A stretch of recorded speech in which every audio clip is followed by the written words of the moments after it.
Step into a world where ancient wisdom meets modern mysticism. Introducing the Gnostic Tarot, a powerful fusion of esoteric art and Gnostic themes designed for those who seek the ultimate gnosis. This mesmerizing deck, rich in symbolism, draws from the profound teachings of Gnosticism, serving as an ideal companion for meditation, reflection, and the exploration of spiritual realms. Whether you are a seasoned tarot enthusiast or new to the practice, the Gnostic Tarot caters to all, offering a portal to ancient wisdom and a tool for uncovering the hidden truths in your mystical journey. Unveil the mysteries, embrace the wisdom. The Gnostic Tarot is a timeless companion for your spiritual odyssey. Take a journey with Gnostic luminaries and learn their stories in a visually stunning manner. From Sophia to the Gnostic Christ, their journey is your self-discovery. Choose from the basic deck or the deluxe version, which includes a beautifully crafted journey book and a magnetic storage box, ensuring that your Gnostic Tarot remains a treasured companion on your spiritual quest. The Gnostic Tarot is an original and collaborative effort between Miguel Conner of Aeon Byte Gnostic Radio and Matthew Schmitz of Altrusian Grace Media. Visit our website to embark on your journey today. Syncrasis Publishing, where ancient wisdom and modern mysticism converge. Heresy shouldn't be this much fun, but it is, and it just is, especially when you arrive to Aeon Byte here in the desert of the real and the virtual Alexandria. Welcome, everybody, and I hope everybody's having a good Mercury day. My name is Miguel Conner, and as always, I am your psychopomp through these ancient mysteries and to bring them to a modern meaning.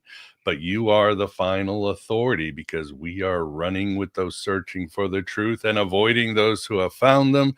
And we are writing our own gospel and living our own myth. And it's up to you. You are the final authority at the end of the day. We are here just to give you that gnosis for you to do what you want without will, as they say in Thelemic circles. So I'm very excited about this show, about a tradition that I still consider myself a novice. I do the I Ching, I do some of the practices, but obviously I am still on the beginning journey. And of course, other traditions just take up more of my time, but it's certainly been rewarding. And that is Daoism. And with us, I'm very excited to welcome our guest, Sifu Boggie. Sifu, how are you? I'm good. I'm well. Thank you very much. And how are you?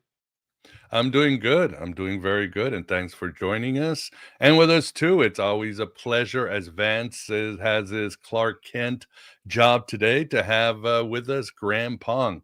Graham, how are you doing today? Very good, very good. Looking forward to seeing some insight into the Tao. It's much like the stock market. Sometimes you're on a yin cycle, sometimes you're on a yang. Well put. Good comparison. Yeah. Or the Frank Sinatra song about life. I've been down and out and over and out, and then the next thing you're up, and that's it. Isn't that right, Sifu? You just life is life, and you just take it as it comes. Yeah, very, very, very much the yin. I haven't got one with me, unfortunately, but the yin yang symbol, as most people call it, yin yang, the white and black fish, the two little dots. Its actual name is Tai Chi because it has yin and yang, the light and the dark, the night and the day, the female and the male, but it rotates. And the whole point is like just like in a day, you get the dawn, you get the day, goes into the afternoon, get into the evening, the dusk and into the evening. And that's both the yin and the yang. And everything just phases. Everything, in the tarot, you have the Wheel of Fortune, which is the very similar thing. It's that rotation. It's always rotating. But the thing of the two little dots is even in the mid-afternoon sun, you'll find shadows, which is the yin. In the middle of the night, you'll find the moon, or a light, or firefly, or a torch, which is the yang. So you always find one in the other, and it's always flowing through. And any true Daoist would say is that there is no good or bad. It just is. It's just an ever-going process. And also, they would also say, "Hey, what do I know?" Why are you asking me these things? Well, let's before we get deeper into Taoism and how it can work, tell us a little bit about your origin, so your story, your superhero origin story. How did you get involved, or how did these things find you, or how did you find them? Well, so I started off. For me, it started off when I was around about 11 years old, and I've always sort of seen interesting things, or I remember being a kid, and you, what I later knew as like past life memories. I remember stuff, and I remembered things. I'm a 70s kid, so it was not necessarily things you talk about, especially my mum was very Catholic, was brought up in a Catholic household. You don't talk about that sort of stuff, and with my mum especially, if you talked about that stuff, you'd be going to the doctors because there's something wrong. So I learned very quickly. I learned to keep it to myself, but with like growing up, I was always the different one. I was always not normal. Though normal is just the average of weird, but I was always the weirder weird. And I used to get beaten up as a kid, and my dad encouraged or decided to put me into martial arts, and a particular martial art that I did had meditation in it, and I loved meditation. I loved, the fighting side. I wasn't that fussed about, but it was the meditation that I was really pulled into. And in that martial art, they had judicators who would like belt test you, or grade you, do the gradings. And what happened is that one of the judicators was a Daoist, was both a Daoist and a Buddhist, and he sort of like came along, and he sort of sensed there was something in me that interested him, and he went to my parents and he sort of said, to my dad, and he sort of said, I'd be very interested in teaching your son. What my dad didn't know, and then wouldn't know until like years later, that this guy, this Chinese guy, he normally charged £500 an hour, and so he was, but he would recruit certain people, or he would look for certain people, and he actually said to me, which I never actually told my dad. He actually said to me at the time, he says, "I look into your eyes, and you have been my teacher before, and I have been your teacher before, or Sifu, and it's my turn to be Sifu again." Now, for a lot of people, that you'd be, what the frick are you talking about? But for me, it's like, yeah, that makes perfect sense. Yeah, come on, let's go. And I sort of fell into that journey that way.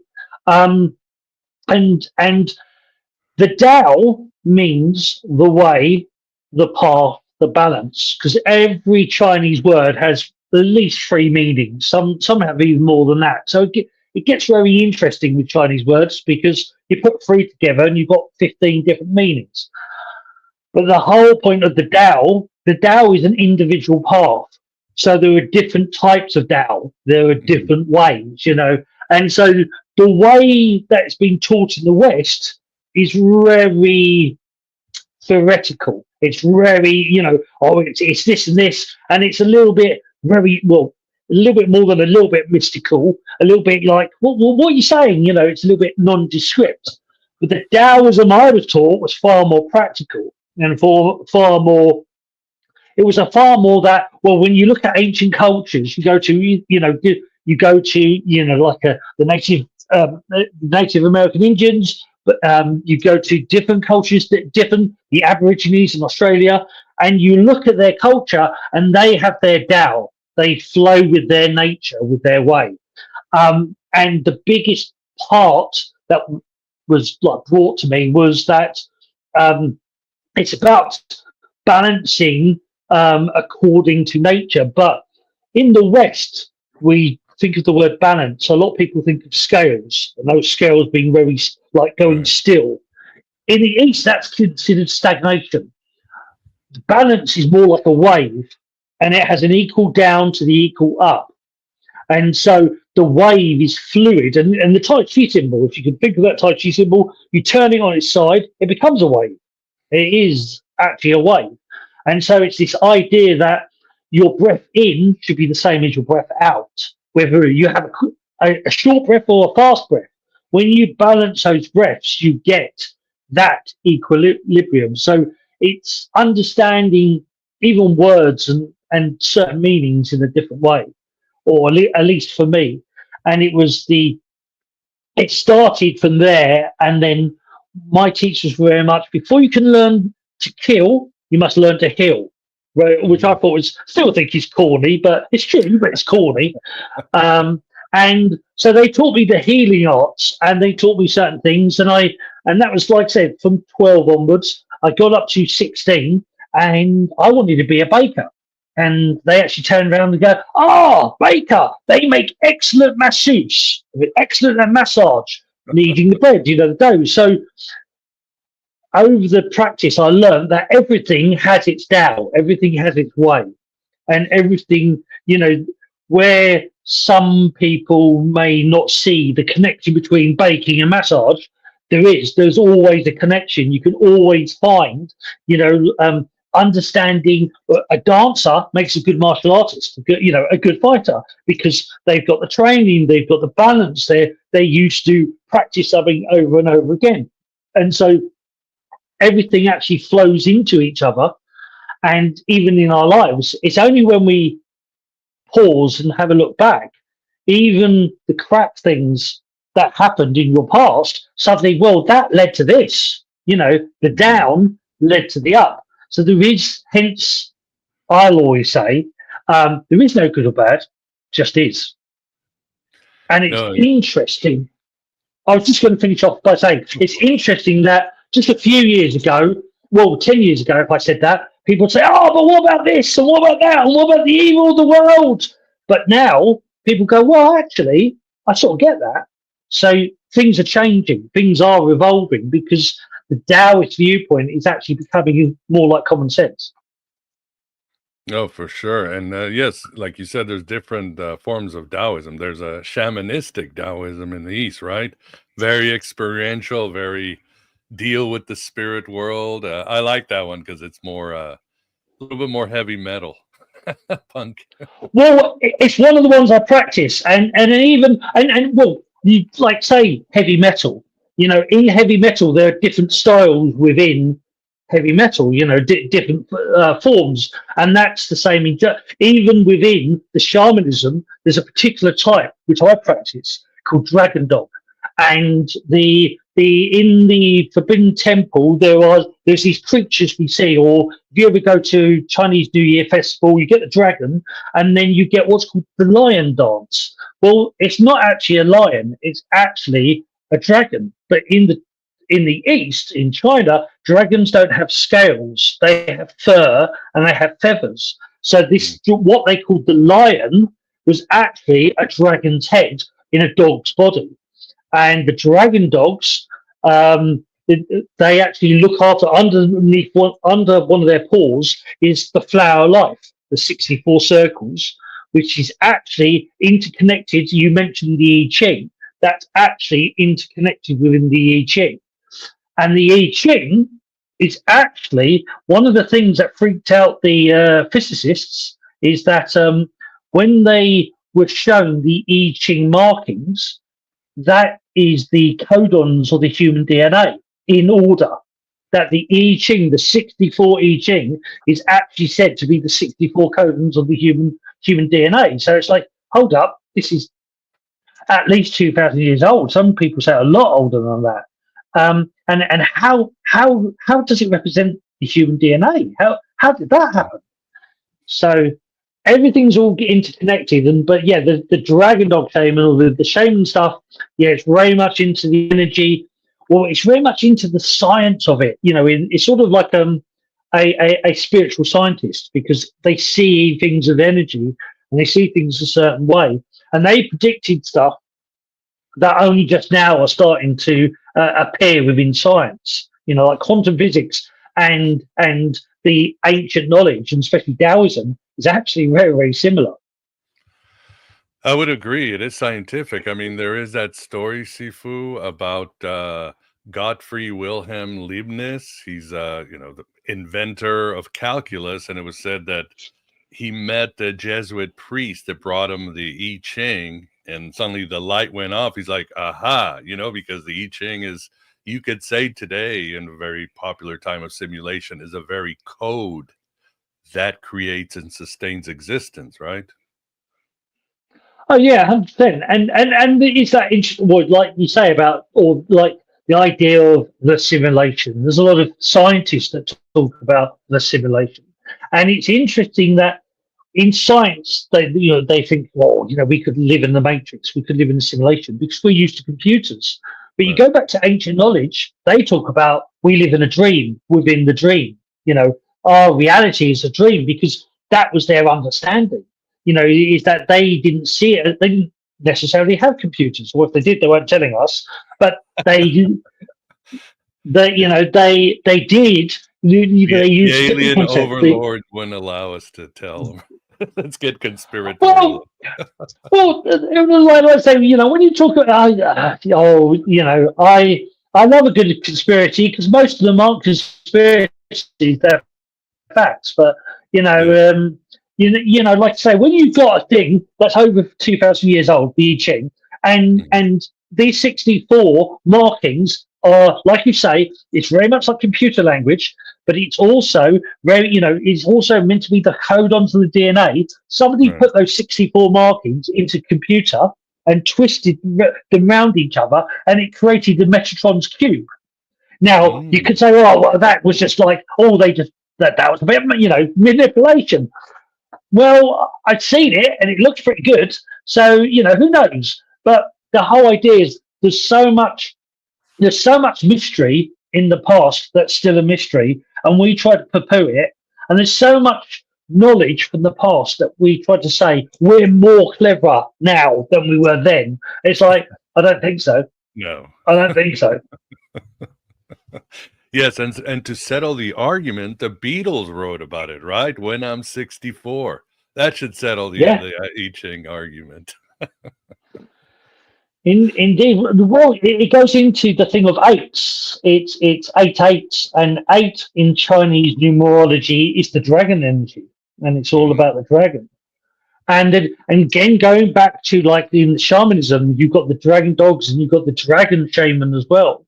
And the interesting thing with the dragon, so I'm obviously in the UK. The UK, there's a big thing about ley lines. We've got lots of churches sitting on top of ley lines, and ley lines all over the world. But in China, ley line is dragon line. It's the dragon lines.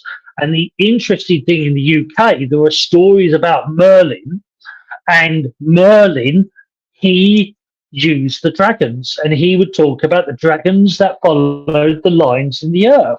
So even he was sort of mentioning it. And within one thing I learned about 10 years ago, I became very close friends with some pagan friends, and I started studying paganism because everything, I always studied new stuff. And when I looked at the pagan stuff, there was actually very close similarities to Daoist symbols and Daoist stuff. And it's like the one thing with Daoism, what Daoism always says, if you ask a true Daoist in China, where does Daoism come from? They point up. Now, the philosophy is, are they pointing to space or are they pointing to higher dimensions? That's always the question. But there's this interesting thing is when I went deeper and deeper and deeper into this, is that I started to see that everything actually came to a point, like the meridians, which the Chinese talk about a lot, the chakras, which goes into more the like yogic traditions. The aura, we tend to say in the West in Christianity, the Merkaba, the triangle pointing up and down, that's in Judaism, Christianity, Hinduism, you find it everywhere, Tibet as well. And then the flower life, you'll find it in different places. But the ancient knowledge, or what I've seen about the ancient knowledge, They say it's all the same. That's all interconnected. Mm. We in medical side, we talk about the bones and the meridian. The bones and the blood vessels and the skin. In the energy side, they talk about the meridians, the chakras, the aura, the Merkaba, the flower life or Torah field, torridal field, and then the dantians. And I got told like they're all interlaced. They're all the same thing. We sort of certain people try to say they're separate, but they're actually all interconnected, and what I'm seeing or what I've seen over the last 40 years with this stuff is that all these things, all these different philosophies and religions and other things, they're all actually interconnected. They all came from one source. Right. And that wasn't here. It was somewhere else.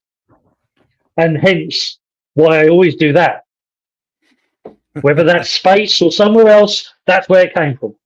Exactly. No, really well said. And yeah, with us, for those of us just joining, we got Sifu Boggie. I'm glad I didn't say boogie, but we are boogieing with Sifu Boggie. And right now, it's been very rewarding. If you have any questions for him, please super chat them so that Graham can get to them. As always, please subscribe, support this show in any way you can.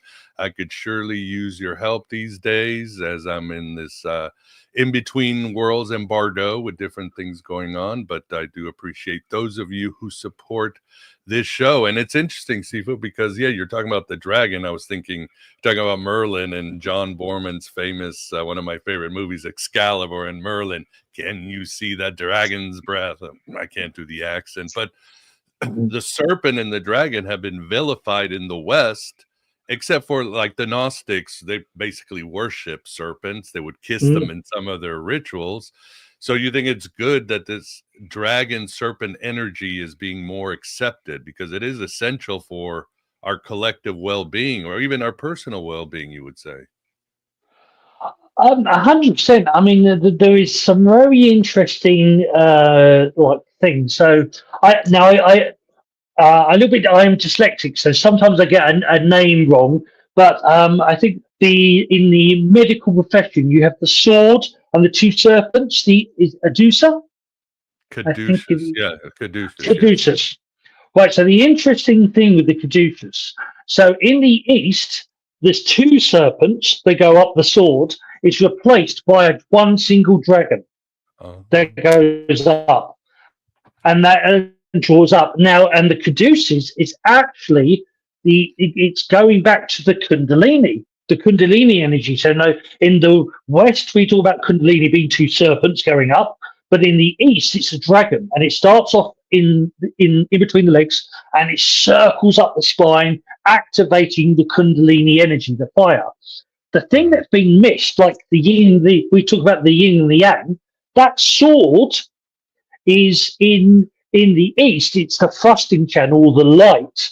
Now, there's an interesting thing that in Egypt, they have Daoists in Egypt, and there's a particular set of Daoists called the Jed, and they follow the light, the pillar of light. And a key part of that pillar of light is the Jedi.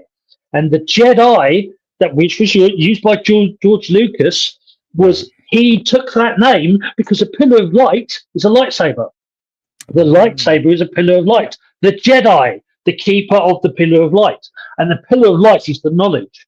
But it's also that the knowledge, the light, comes from the galaxy, heaven, and it rains down through the spine, straight down the spine, down into the earth. And the dragon, or the serpents, if you prefer, they rise up the spine, activating the chakras along the way, and they connect in the middle, the light and the light, which is seen more as the water, and the dragon, which is seen more as the fire. When fire and water mix together, they create steam, and the steam is impenetrable, and the steam is both solid and liquid and vapor at the same time. So the idea of the sword and the serpents, or the sword and the dragon, is the fire from earth and the light from heaven come together and create harmony, Tai Chi. So it's this balance of, yes, the dragon energy is really important, but it's only as important as its complementary opposite, which is the light. Right. No, well said. Woo, you know your stuff. This is great content. And let me bring in Graham. Graham, do you have your Tao on, or do you have a question or a remark? I was going to say my biggest remark here is the sequence from Leibniz goes. Leibniz, he picked up he created binary logic, which then Boole used to create Boolean logic, which is the basis for our computers. So it's very easy to connect the Tao straight to modern computers and such.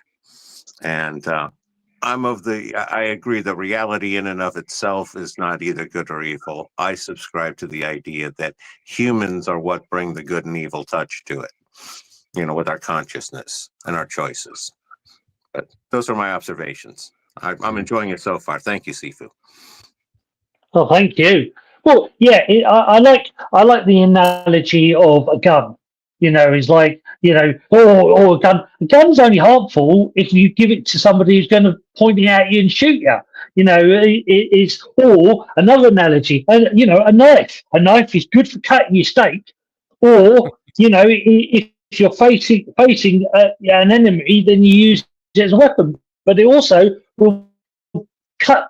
If you're tied up, it's good to have a knife to cut the rope. So a knife is just a tool. Everything is just a tool. The how we use it depends whether that tool is good or not. And it's life. If you do nothing with your life, then you may feel like it's a wasted life.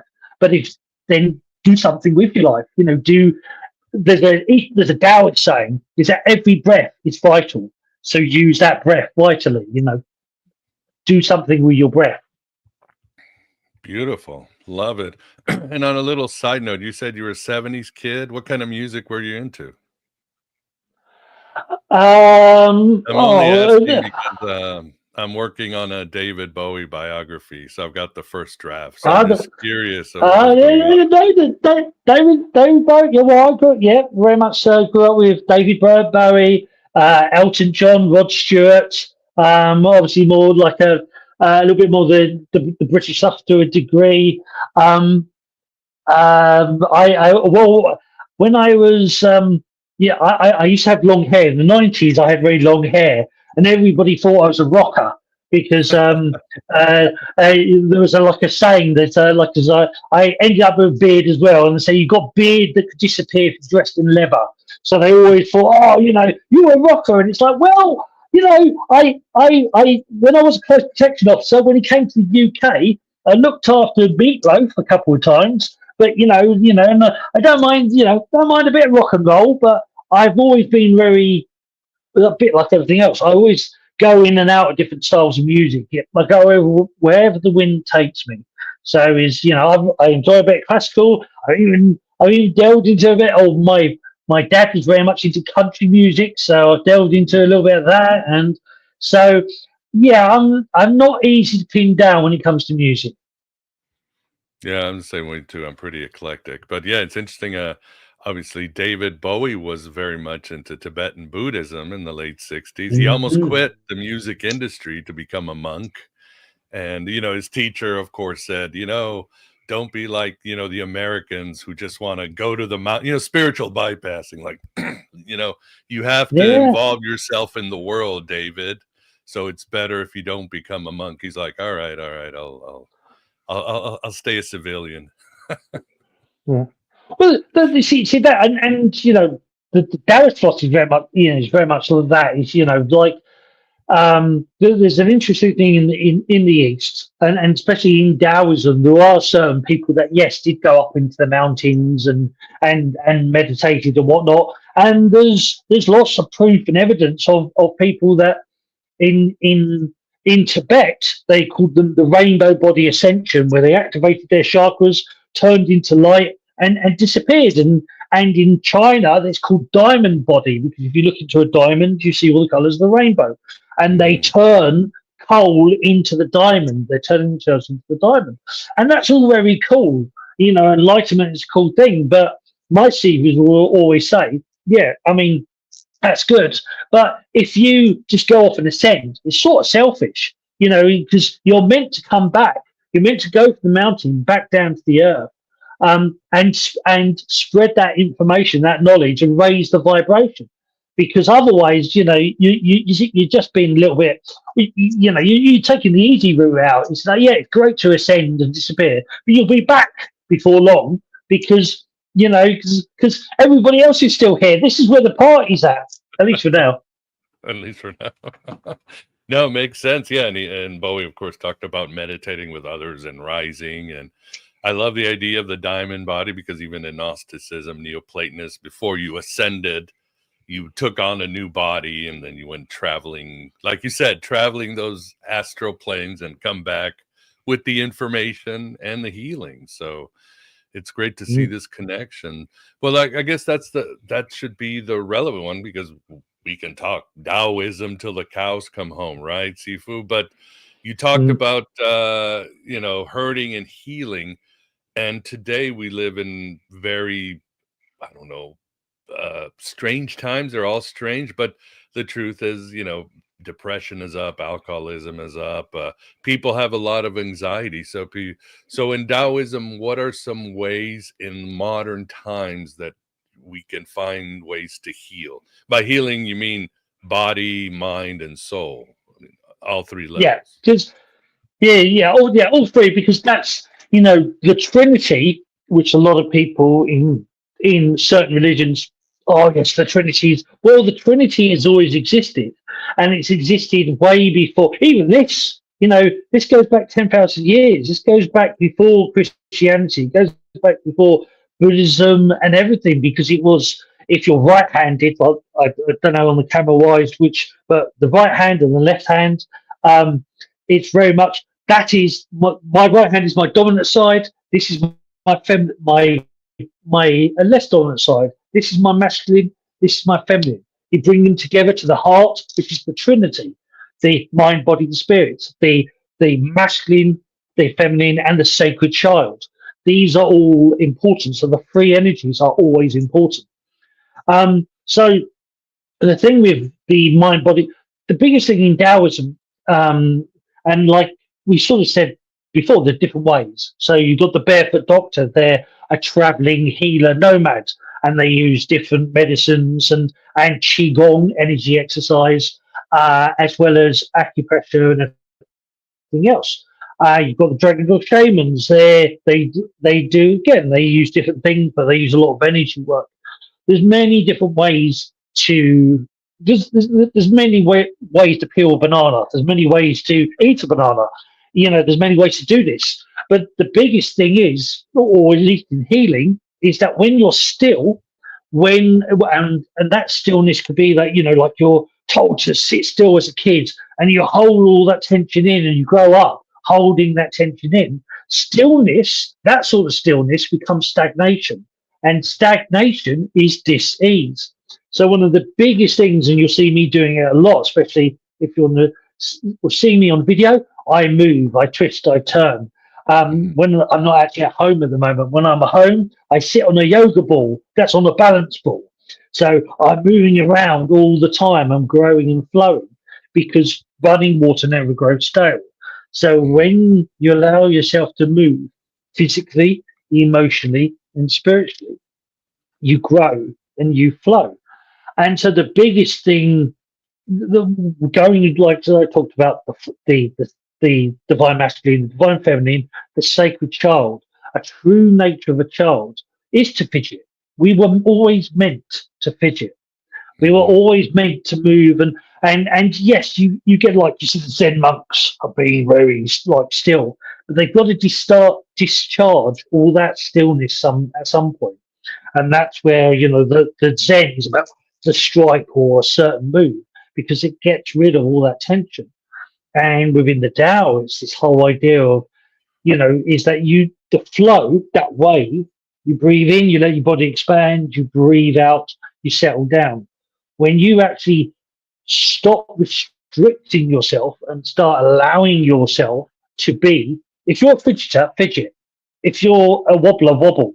And be yourself, be who, because the Tao is be your authentic self. That's what it boils down to. And so authenticity is being your truth. And a lot of illness is where we're not our truth. Like emotionally, we're blocking ourselves, restricting ourselves. We're building up all this stagnant energy, this char, and it's things that we no longer need. So, in England, it's very much like, especially at the table. But in England, it's not very good manners to burp or parp. But in the East, you especially if you're eating, you burp and parp at jar. It's considered it's Right. considered amazing, especially for the chef, because the chef goes, "I'll just go and put a light on." The chef goes, "Oh, it's my food is clearing your stagnant energy." Right. And so so you're actually and some people sort of like, there are times, I may, something, it's not often that things annoy me, but if something annoys me, I raise my voice, I get angry. "Oh, you're a Sifu, why are you getting angry?" I'd rather let the char out than store it inside me and create disease, illness. And it's allowing yourself to find some way to discharge, allowing yourself to get it out. If you're very anxious and very stressed, a really cool exercise is looking up. When we look up, we actually drain the forebrain. The forebrain, our frontal lobe. In psychology, we know we have 16 to 90,000 thoughts in this brain every single day. 60 Wow. to 90,000 thoughts. It's what the Daoists call monkey mind, the ego. Now, you get some spiritual people say, "Oh, you've got to kill the ego, destroy the ego." That's like chopping your head off. It's always going to exist. It's always there. The dots and the Tai Chi symbol. The Tai Chi symbol is the ego, the monkey mind is part of it. So it's about actually learning how to use it to your benefit. So you get all stressed and anxious, look up. If you're getting really frustrated and angry, one of my friends, who was nicknamed the Barefoot Doctor, he would go to a park or the woods, and he didn't have a dog, but he always had a dog lead. And it's like, why do you have a dog lead? Because he'd go to the woods, he'd have this dog lead, he'd go to the woods, especially if he was stressed or upset, and he'll go, "Rolly," and he'd be calling for this dog Rolly. And it was this sound allowed him to release his tension, release his stress. It's sort of like a primal scream. But like, if you like rock and roll, put the rock and roll music on, bang the head and shout your heart out. Release that char, because the biggest thing is that we're so scared of upsetting somebody, and we're so scared of, not doing this or not doing that. We're drawing all this energy in. And the Trinity, like I say, it's lots of different things. The Trinity is your thoughts, your feelings, and your physical, the actions, thoughts, feelings, and action. So your thoughts of stress and worry or offending people starts to become emotional feelings of anxiousness and upset, or thoughts of somebody's cut you up in the car, you get angry and frustrated. If you don't release that, it can create problems in your stomach, in your liver, in your kidneys. It will become toxins, because the body, from your thoughts, you create emotional energy. That emotional energy will become physical toxins within your body.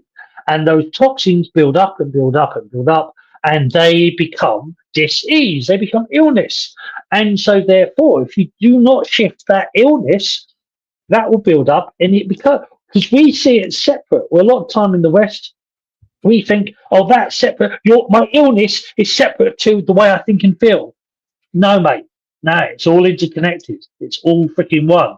And if you're thinking one way, you'll be feeling one way, and you'll eventually be doing one way. It will physically affect you. Change the way you think, changes the way you feel, changes your physical side. Change your physical side, it starts to change the way you feel. It will start to change the way you think. It's all interconnected. This is why I teach Qigong. I have over 40 years teaching Qigong, I've had people come up to me say, Sifu, I didn't tell you this, but I've had 20 years of PTSD. I've been depressed for 20 years. I had I'm going through cancer, and I've got better. My cancer's is radically healed up. The doctors are surprised. I used to have IBS, and now it's gone. How did you know, mate? I knew diddly squat. I don't need to know. The Qigong knows you, and the Qigong is about movement, breath work. Qigong, working with breath. When you move and breathe, it starts to make you feel better because you're moving and you're releasing tension, and you feel better. You start to think better, and you start to act better, and vice versa. It's all interconnected. Hopefully that Wow. answers your question. Beautiful. No, perfectly said. And yeah, I couldn't agree more. As I often say, the body doesn't lie, and the body has all the everything is stored in the body, and it's communicating. And I love what you said about kids, because yeah, you and I probably grew up in times, we're sitting in class and the teacher, nobody could move, or your office, nobody, the society where they're just repressing. These days with my kids, if they want to fidget at the dinner table, or we're talking, they want to pace, or they're having some sort of whatever energy's coming, my wife and I are like, you do what, because again, we're allowing that flow so the kids will be healthy emotionally and physically. And of course, it reminds, we do a lot of shows on Carl Jung, and he's the one who warned in the late 19th, 20th century, look, you're repressing all this stuff, especially in the Victorian age. You're repressing everything, and it's turning into the shadow, which comes up. You're either going to project it on others, blaming the world for your problems, or it's going to start destroying your physical health. So that's it. So yeah, suppression is deadly, wouldn't you say? That's the key. Oh, yeah. 100% is that is that's whether you're suppressing your thoughts, you're suppressing your emotions, or you're suppressing your actions. That is not a good thing, because that will compress, and it's creating. We talk about diamond or the ascension. A diamond is compressed, like a diamond is cold. It's compressed, which is a good thing. But when you're compressing all this illness, it will, like you put water into a bowl and put a cloth over that bowl, or plastic bag over that bowl, and you push, that's going to seep out the sides. Or you have the bag full of water and you squeeze and squeeze and squeeze. Sooner or later, the bag is going to burst. And that's you. That's your body. Is that, if you're suppressing stuff, it will come out.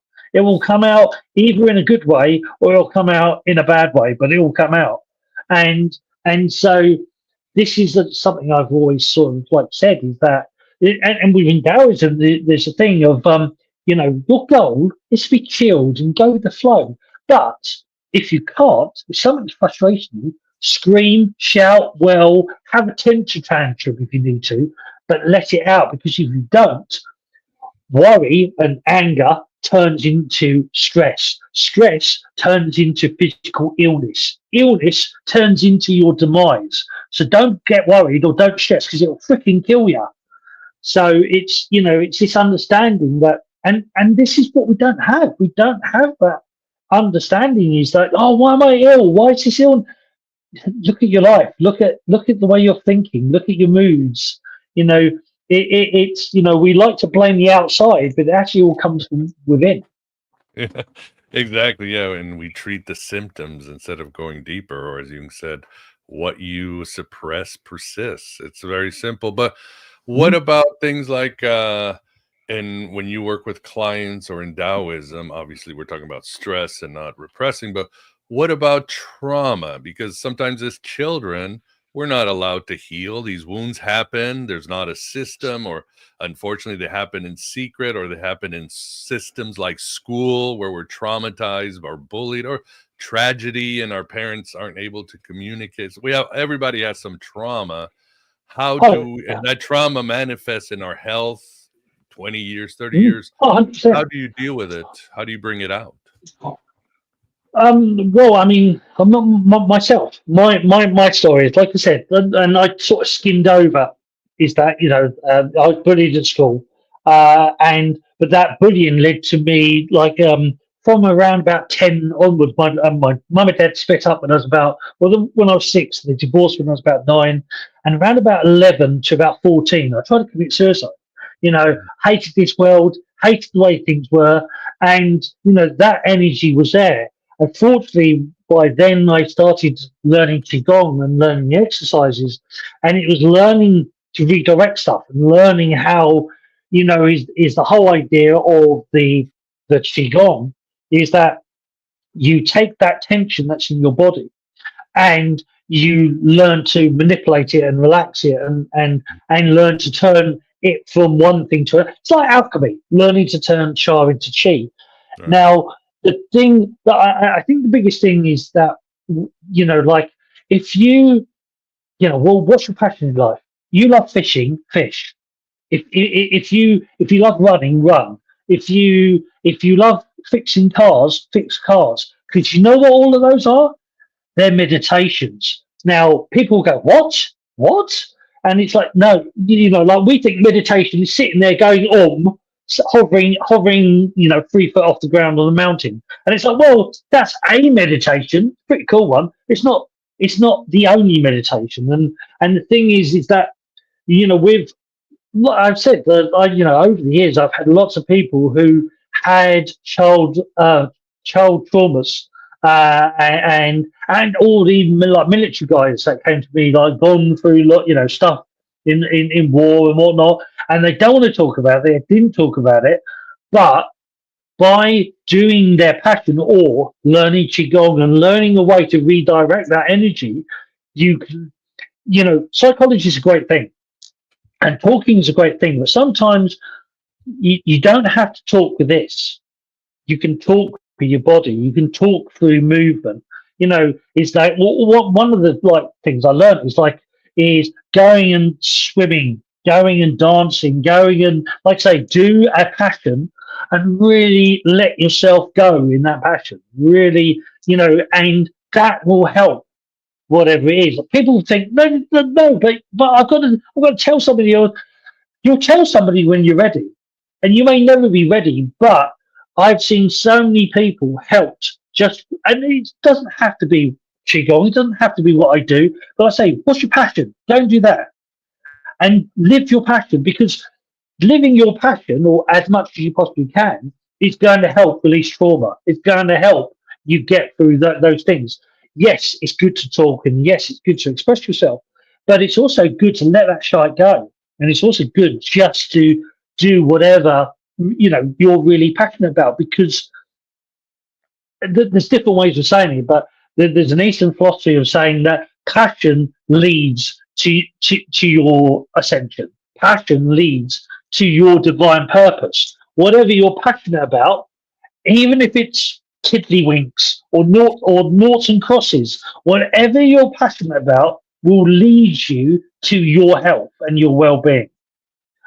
And like I say, I can teach you 1,000 qigongs. I know 1,000 qigongs.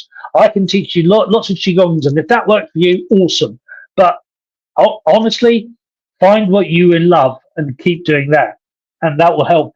It eventually it will do it without having to try to do it, because happiness, epigenetics. There's a science called epigenetics, and it's how we think and feel affects our physical health. So what epigenetics, and it's on the fringes in the medical understanding, but there's more and more evidence showing that you being happy heals you. So you want to be healed, you want to get better, you want to release your trauma, go and do something you freaking enjoy and keep doing it. Amen on that one. Yeah, there's a saying in the Gospel of Thomas in the Nag Hammadi Library. How do you recognize the God within? It says a movement and a meditation. So it's kind of, these ancients were working with the same ideas, but like you said, they just had different cultures but the mystics, they knew these things. And Graham, do you have a question or a remark? I was going to say, I'm sort of in that all things in balance, all things in moderation, including moderation. And there's a time for kids to not fidget too. I think it's important as they grow up before they become adults for children to learn some self-awareness and self-control. It's not that they have to do it all the time. It's that they need to have that as part of their toolkit in order to do it when it's appropriate. Okay. Oh, 100%. Yeah, it's, well, some people think I never shut up, and then I can then go, okay, and I don't talk for 10 minutes. So it's about discipline, but it's when, like you said, the key word moderation is that if it's pushed too much one way, it can become an issue. Rather than being a good thing, it becomes a bad thing. And a good example is like, why can't we have Christmas every day? Well, if Christmas is every day, after about 3 months of it, you get bored. So, it's the whole idea of everything's about moderation, everything's about balance. So you're right, you are in actual fact, in Qigong, there's a system called Zhang, which means to stand like a tree. And in that stillness is that you're still on the outside, but on the inside, you're breathing, expanding, and contracting. So you're still moving slightly, and you're still allowing your blood to flow. So yeah, even within stillness, there's movement. A mountain moves, you just don't see it, but it's moving. The atoms within the mountain are moving. There are creatures within the mountain moving. So it is stillness and movement are just two sides of the same coin. Well said. Yeah. People don't realize stillness is its own skill. Absolutely. Thank you. Oh, 100%. Yeah. Well, that's where I sit down and meditate, and that's where I find my stillness, and I find a version of me that I really enjoy, just out there doing nothing. I mean, people always say, "Oh, I want to know myself. I want to know myself." I said, "Well, the ultimate form of self-knowledge is you're just sitting down with your breath. It's you and you, nobody else. And you're just sort of observing your thoughts and your emotions, and you're like, oh, this is who I am. I'm just going to observe, right? I'm just going to see."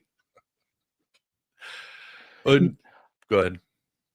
I was just going to say, yeah. The biggest thing is that, too many people think it's something on the outside.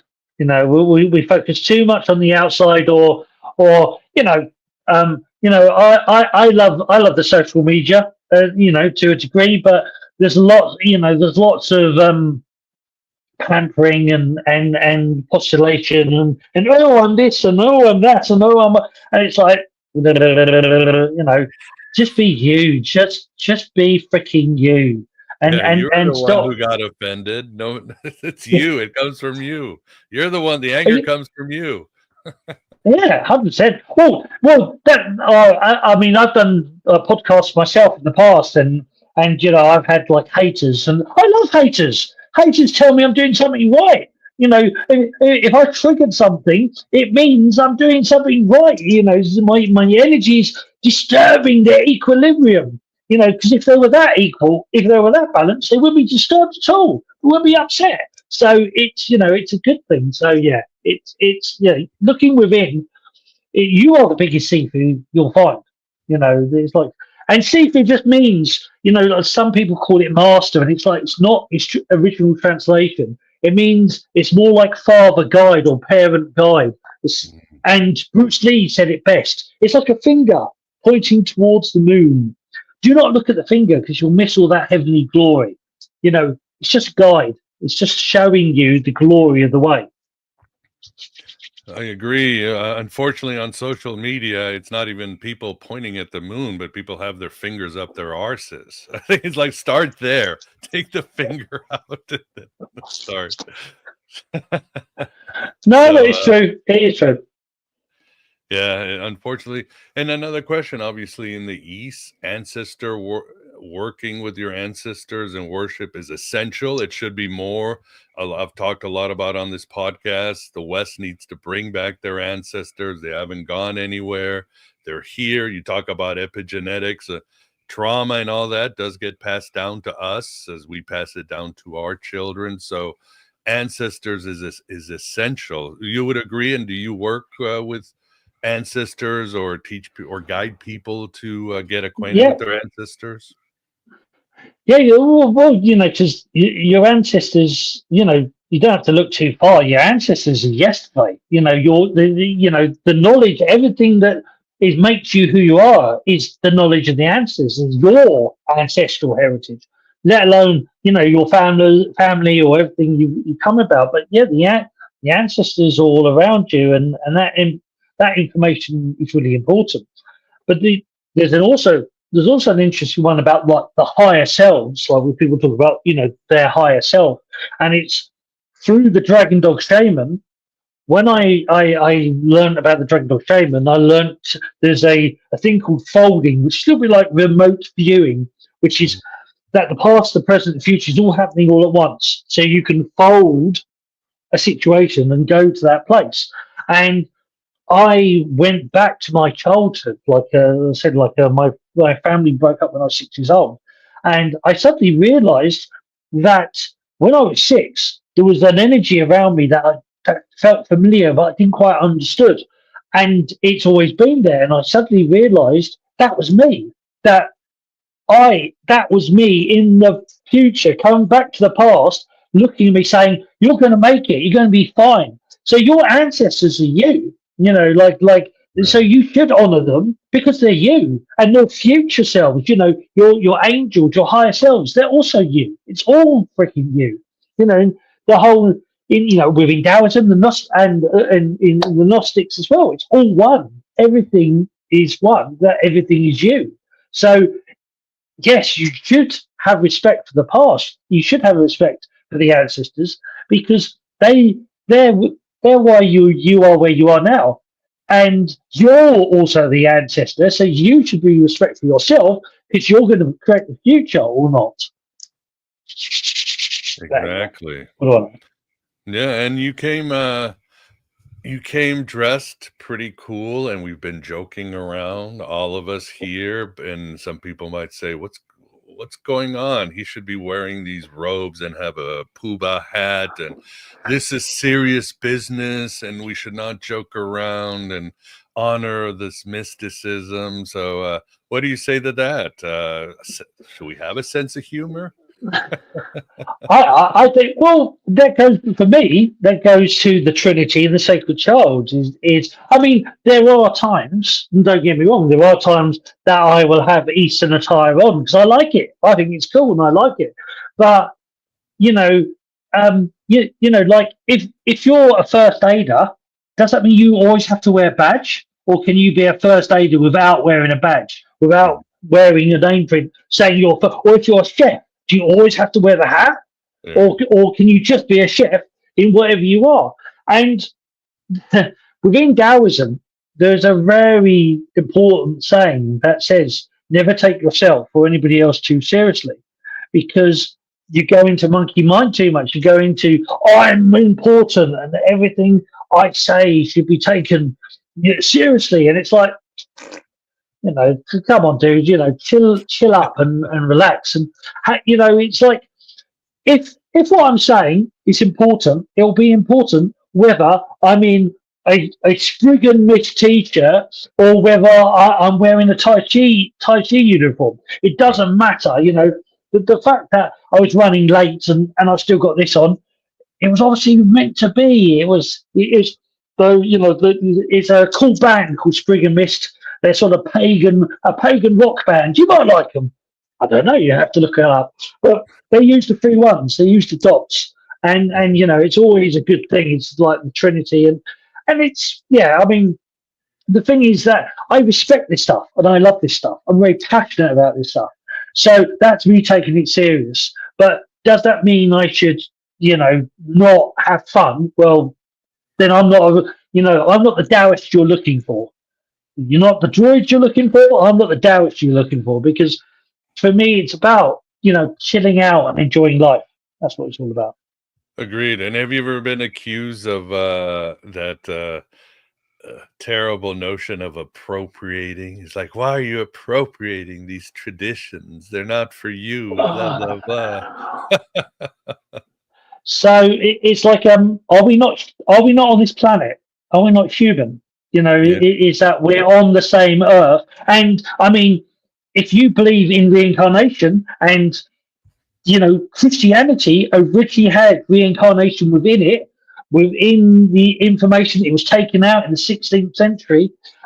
You look into quantum physics in 1974, that when they were looking at the atom, they discovered that the 99.999% of the atom is not empty space, but actually a sort of like an energetic fluid they called the quantum field, which connects everything with everything else, which meant straight away they basically said that psychic abilities is real, reincarnation is real, but we're all interconnected. So how can I appropriate what's mine, what I am part of?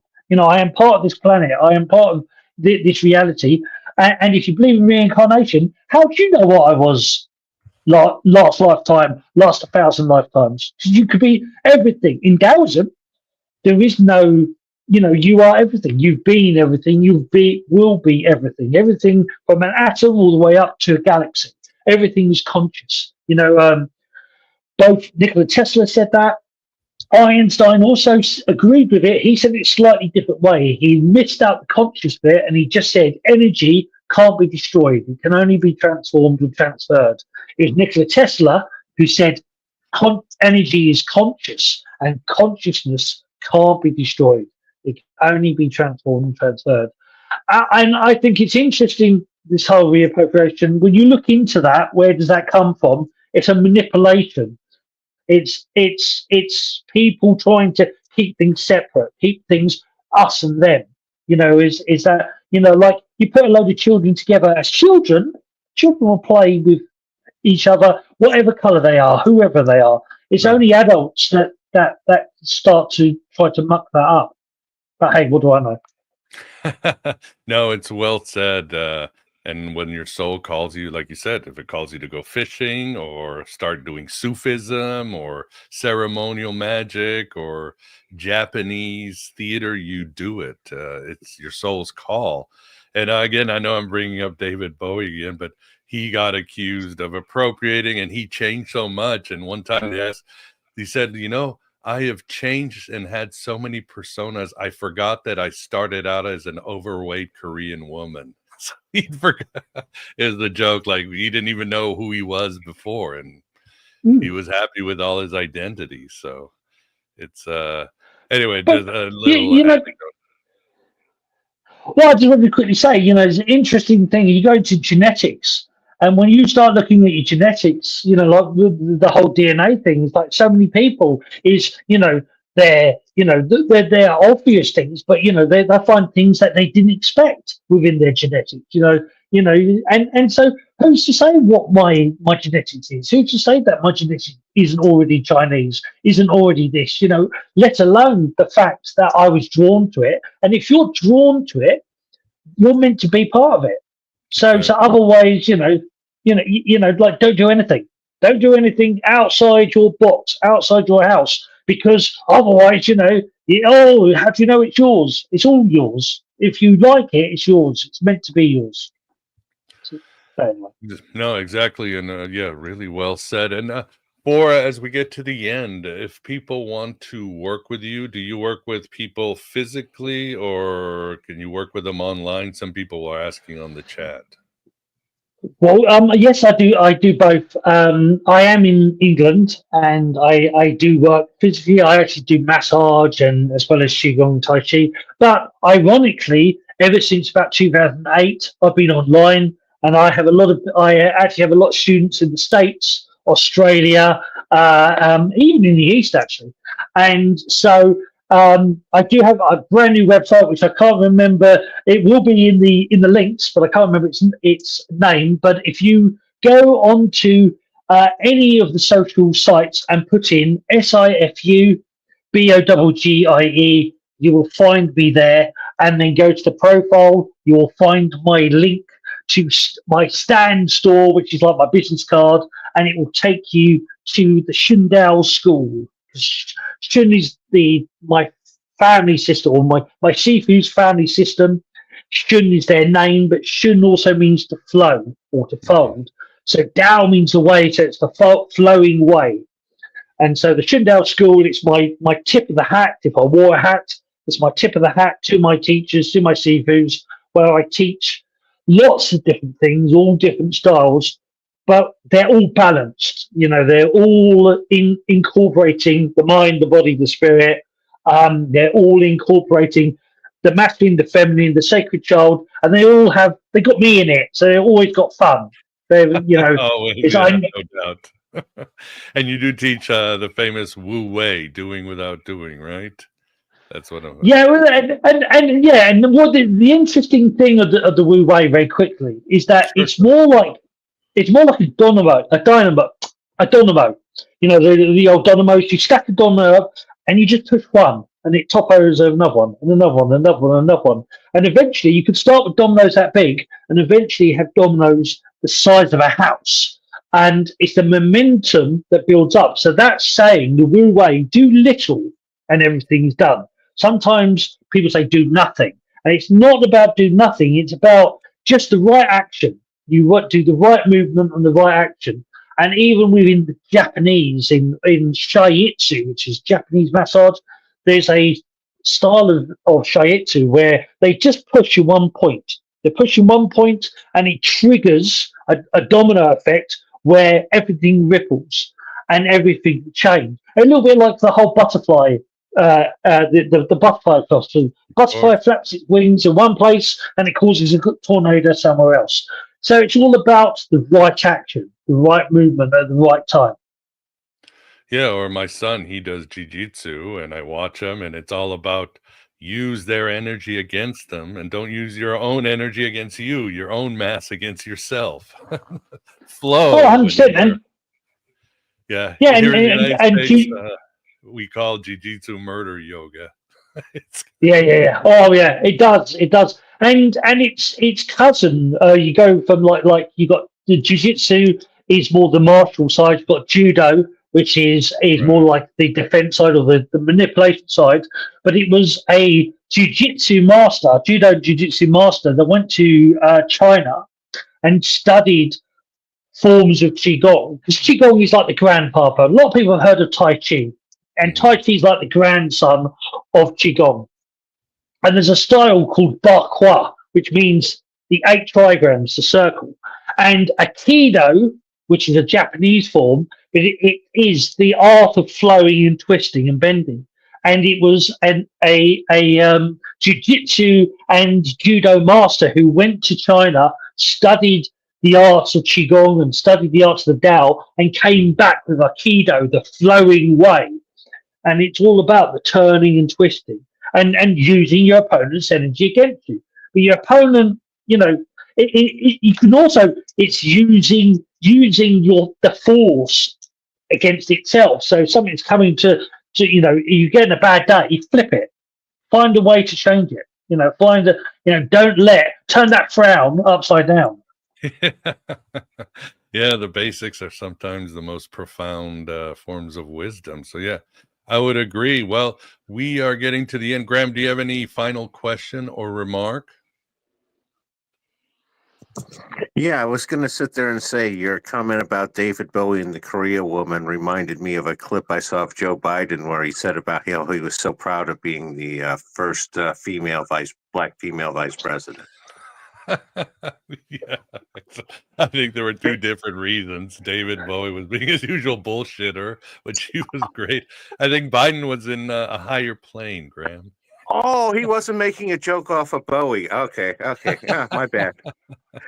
No, I was going to say, as far as, final words here for me is Sifu, I think, would agree with me where your goal is to be yourself. But for me, it's to be a better self, a better me today than I was yesterday. And if not, well, there's tomorrow. I got another shot. Egg. Yeah, Well said. 100%.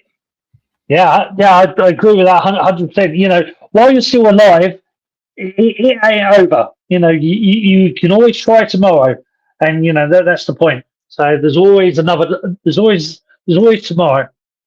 Yeah, and you would say, Sifu, everybody has a purpose, a reason, something positive to give to the world. So don't give up. That's cosmic law. We're here for a reason, And that's a good reason. And you know, it's not just to say who your reason is, and sometimes you don't realize your reason until it happens. I mean, you know that I love the saying. It became a Christian saying as well, but it goes, well, as far as I know, it goes from the East. It's like give a man a fish, and you'll feed him for a day. Right. Teach a man to fish, and you'll feed him for a lifetime. So maybe your job is to teach somebody to fish, and maybe you'll teach the best fisherman in the world. You know, your purpose is whatever it is, but it's not. You know, don't think it's small. Don't think it's insignificant. It's that you're here because you're meant to be here. Otherwise, you wouldn't be here. Exactly. Well said. Awesome. Well, we are at the end of this wonderful conversation. Good chat, good words in the chat. As always, again, please support Aeon Byte in any way you can. Help grow this Red Pill Cafeteria. I could surely use your support these days. And yes, the show, we have Sifu's links in the show notes. Whether you're listening on a podcast or YouTube or Rumble or any of those platforms. So check his work out. It's excellent. He's got the whole arsenal and videos and lessons and all that stuff. But first, I will say, Graham, thanks for keeping us company. Always my pleasure. And it was great learning from Sifu. I appreciate it. Thank you, Sifu. Yes. Thank you, Greg. Yes, Sifu, really enjoyed our conversation. Good luck with everything. And hopefully we will talk sooner rather than later. But again, thanks for coming on the show. You're more than welcome. Always happy to come back another time. Thank you. Thank you. And for everybody else, enjoy the rest of your Mercury day. Enjoy the rest of the week.